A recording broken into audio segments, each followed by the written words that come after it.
Seorang ibu rumah tangga di Kabupaten Bener Meriah menjadi korban pembacokan oleh orang tak dikenal saat hendak membuang sampah di belakang rumahnya.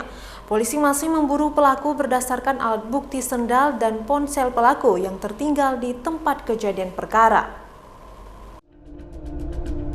Polisi melakukan olah TKP dan melakukan identifikasi lokasi penyerangan seorang ibu rumah tangga di Kampung Suku Bener, Kecamatan Bener Kelipah, Kabupaten Bener Meriah. Korban bernama Mardiah, 43 tahun, tiba-tiba diserang oleh orang tak dikenal dengan sebilah parang saat membuka pintu dapur untuk membuang sampah ke belakang rumahnya. Kejadian tersebut terjadi sekitar pukul 5 pagi. Akibatnya korban mengalami luka serius di bagian kepala dan lengan sebelah kanan hingga harus mendapat perawatan intensif di Rumah Sakit Umum Daerah Unyangkute, Bener Meriah.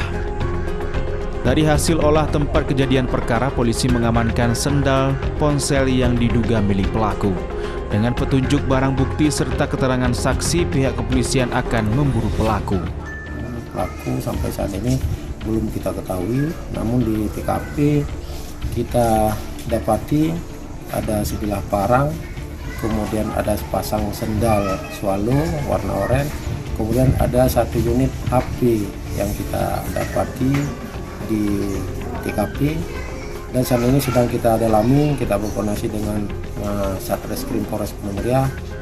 Dari Kabupaten Bener Meriah, Yusradi, iNews melaporkan.